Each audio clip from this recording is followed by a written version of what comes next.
Recent reports like this one from Cycling Up to Date claim that an estimated 65 riders in pro cycling have now reached millionaire status. As the peloton prepares for the brutal cobbles of Paris-Roubaix, we're looking at the bank accounts.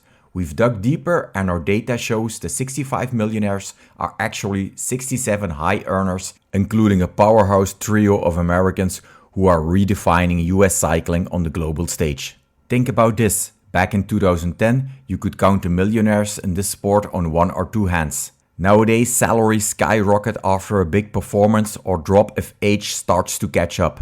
It's a complex balance of sporting results, commercial power and future potential. Let's reveal the full list of riders with valuable information along the way. Tier 4, the entry-level elite. On your screen, you see 15 riders who have officially crossed the magic €1 million threshold. While they all earn roughly the same, the reason behind their paychecks couldn't be more different. Look at the contrast between Arnaud Delis and German rider Niels Pollitt. Both sit around that 1.1 million to 1.2 million mark, but their roles are worlds apart. At just 1.2 million, the Belgian carries the weight of an entire team. Compare that to Niels Pollitt at 1.1 million, he's the ultimate super helper. UAE isn't paying him to win, they're paying for a high performance engine to protect their bigger investments. It's a difference between buying a promising startup and a reliable insurance policy. We also see a massive gap in career phases. Romain Grégoire at 1.2 million is a bet on the future. He's young, French and talented. His salary is based on potential. On the other hand, veterans like Michael Kwiatkowski and Mikel Landa are in the legacy phase of their careers. Their 1 to 1.2 million checks aren't just for the legs anymore, they're paying for their tactical brains and their ability to lead a locker room. They are the stabilizing forces in the peloton. Market movements are also visible in this tier. Stefan Kung saw a bump to 1.1 million euros following his high-profile transfer to Tudor, as the team builds its identity around his power. We also see Florian Vermeers recently joining this list. A strong spring campaign and a fresh contract extension pushed him to 1.1 million.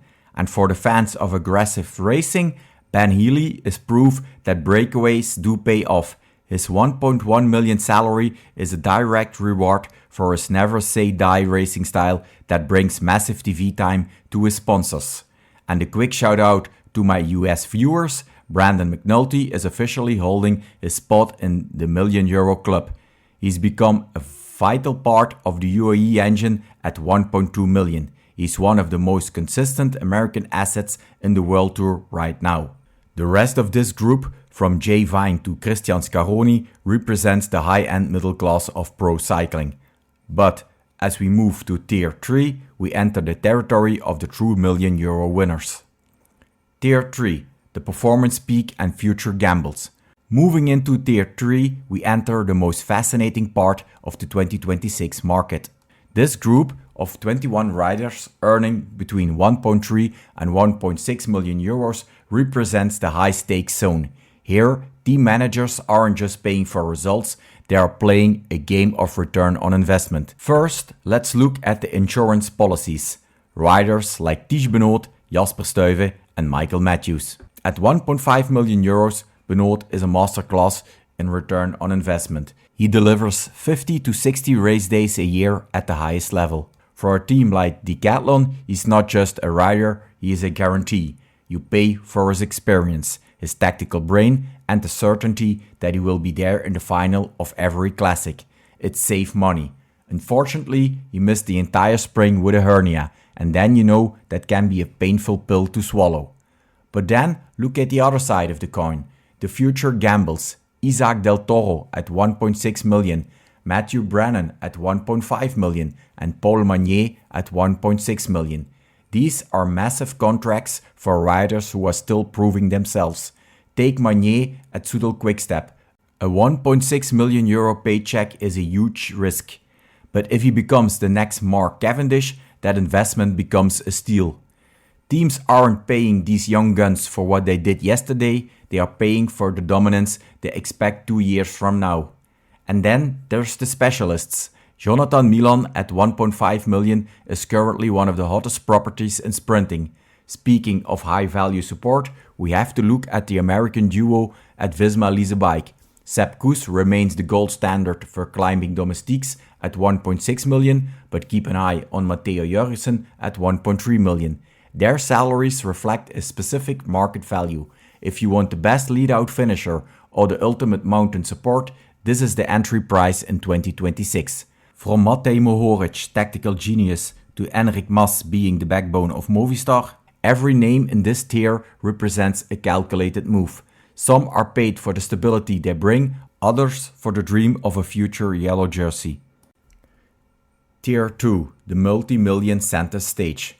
Welcome to Tier 2. We have left the €1 million mark far behind. These 21 riders represent the center stage of pro cycling. At this level, teams aren't just buying results, they are buying leadership and global branding. With salaries ranging from 1.8 to 2.7 million euros, these men are the faces of their franchises. But there is a young promising rider in this group who did not win a single race last year.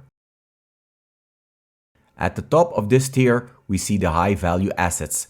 Adam Yates and Tom Pidcock are sitting at 2.7 million euros. For Pidcock, his move to Pinarello Q36.5 was a financial hit, a massive bet on his multidisciplinary star power. Meanwhile, in this block we see 5 riders from INEOS. That is 17% of their total roster that falls into this high category.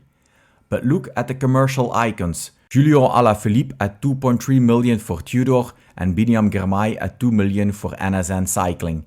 These aren't just riders, they are marketing machines.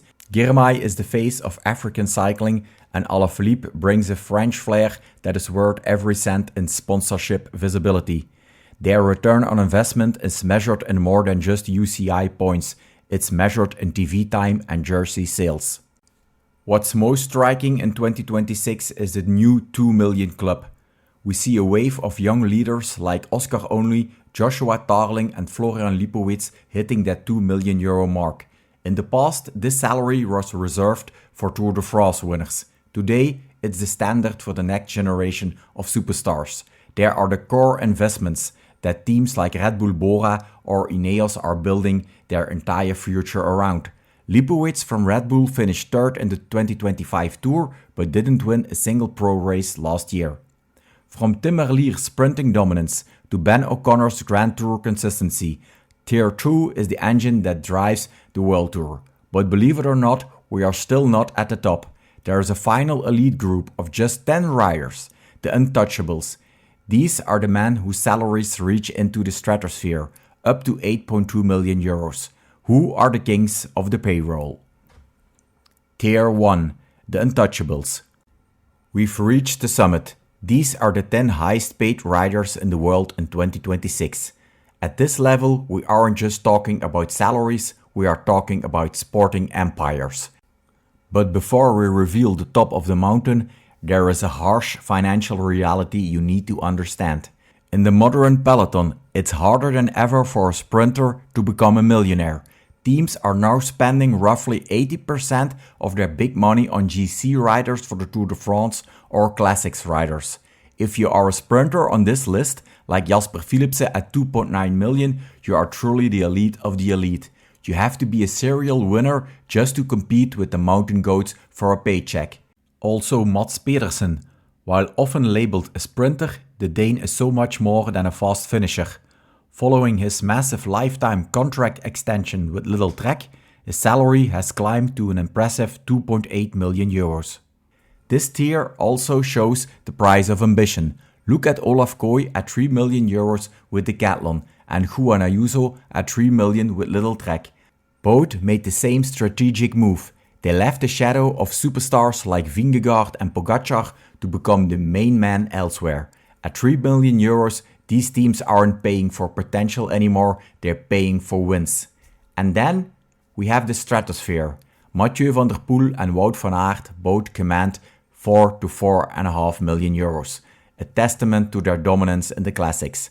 but the Tour de France and other Grand Tours remain the ultimate goldmine. Just look Primoz Roglic at 4.5 million and Remco Evenepoel at a staggering 5.5 million following his Red Bull-BORA-hansgrohe move. Even Jonas Vingegaard with 2 Tour victories sits at 6.5 million. But standing alone at the very top is Tadej Pogačar. At 8.2 million euros, he is the highest paid cyclist in history. He is the only rider whose brand value transcends the sport itself. He is, quite literally, the $8 million man. A quick side note, while our list of 67 millionaires is currently all male, the glass ceiling in women's cycling is about to shatter. Demi Vollering is currently the closest to this elite club, and we expect her to be the first female rider to officially hit the 1 million euro mark very soon. That concludes Tier 1, the absolute peak of the cycling economy. But here's the most staggering stat of all. While the top teams are spending tens of millions on just a handful of riders, there are 2 full World Tour teams that don't have a single millionaire on their roster. Not one. Conclusion. 3 financial giants are currently dominating the payroll. UAE Team Emirates XRG leads the pack with a staggering 10 millionaires, followed closely by INEOS Grenadiers with 9 and Red Bull-BORA-hansgrohe with 8. These 3 teams alone account for nearly 40% of the entire million euro club. On the other side of the spectrum, the gap is widening. Currently, 2 World Tour teams, Team Picnic PostNL and UNOX Mobility, have 0 riders on this list. It raises a massive question for the future of the sport. Is this level of spending sustainable, or are we watching a financial bubble that's destined to burst? Now, I want to hear the verdict from the most important analyst, you. Looking at these 67 names, who do you think is the most overpaid rider in the peloton?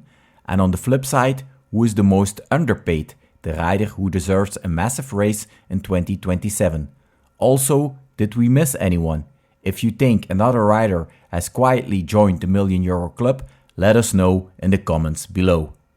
Smash that like button if you enjoyed this deep dive and subscribe for more exclusive cycling stats analysis. Thanks for watching and stay tuned at Cycling for Cycling, the stats.